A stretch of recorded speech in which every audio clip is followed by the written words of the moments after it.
Hey y'all, and welcome to today's video. Today I wanted to talk about something that I have been struggling with, and as you all know, usually when I'm struggling with something I just come on here and talk about it just in case what I'm going through helps you. So let's get right to it.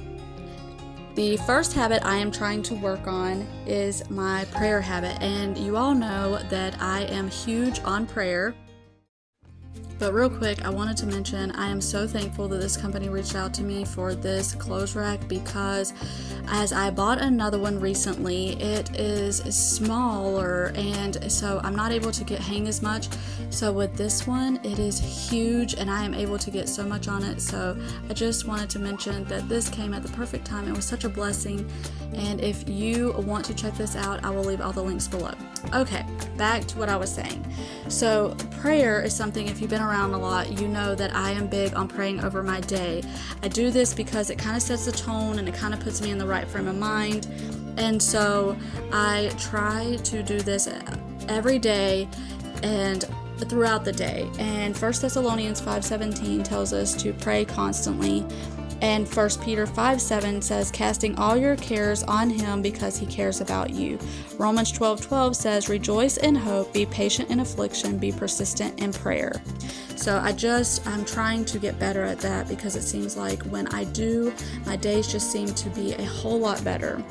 The second thing I am trying to work on is joy, not letting my circumstances dictate my joy. And I'm trying to work on being joyful all the time. And Proverbs 17:22, I thought this was a good one. A joyful heart is good medicine, but a crushed spirit dries up the bones. When you think about medicine, you think about it helping you, making you feel better. And obviously, if we have joy throughout our days, it just makes us feel so much better. So the next one is controlling my tongue. I'm trying not to be harsh with my answers. I'm trying not to also gossip. I don't want to be one of those ladies that go around and from one place to another, you hear something, you say something. Just trying to be aware of my tongue and controlling what comes out of my mouth. 1 Peter 3:10 says, for whoever would love life and see good days must keep their tongue from evil and their lips from deceitful speech. Ephesians 4:29 says, do not let any unwholesome talk come out of your mouth, but only what is helpful for building others up according to their need, that it may benefit those who listen. So that is something I'm definitely trying to remember. So the fourth one would be contentment. And this is really hard for me because of today's world and social media being the way it is. I'm just trying to remember to be content with what I have and count my blessings. So 1 Timothy 6:6-8 tells us, now there is great godliness with contentment, for we brought nothing into the world and we cannot take anything out of the world. But if we have food and clothing, with these we will be content. Hebrews 13:5 tells us, keep your life from love of money and be content with what you have, for he has said, I will never leave you nor forsake you. So that is something I am definitely trying to work on. And number 5, this one is so hard when you have little ones, and I have definitely fallen into this so many times with not having enough patience, and it is something that I feel like God is constantly working on my heart with. But Proverbs 15:18 tells us, hot tempers cause arguments, but patience brings peace. And Colossians 3:12 says, therefore, as God's chosen people, holy and dearly loved, clothe yourselves with compassion, kindness, humility, gentleness, and patience.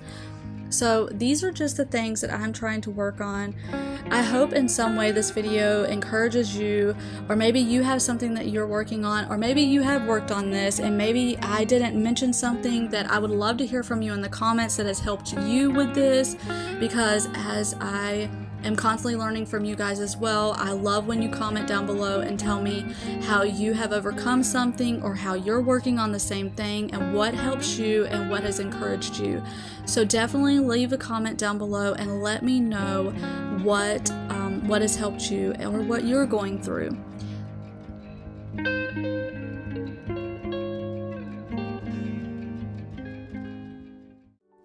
So I also wanted to mention that recently I made this strawberry shortcake, and I am so glad that I did because I got two things out of it. I found a delicious recipe for strawberry shortcake. I highly recommend trying this. I will leave it linked down below if you haven't made a strawberry shortcake before or if you don't already have a favorite recipe. Secondly, I found out that 2 of my children have fallen back in love with strawberries. They used to love strawberries, and then it kind of just happened where they were just tired of them, and so I quit buying them. And when I bought the strawberries for the strawberry shortcake, they gobbled them right up, and Rayleigh has just been going through strawberries like crazy. So I was definitely pleased with that. Anytime I can get fruit and vegetables in these kids, I am so excited, as I'm sure a lot of you mamas out there know what I'm talking about. So anyways, I hope y'all enjoyed this video. I hope it was some kind of encouragement to y'all, and Lord willing, I will see you on the next one.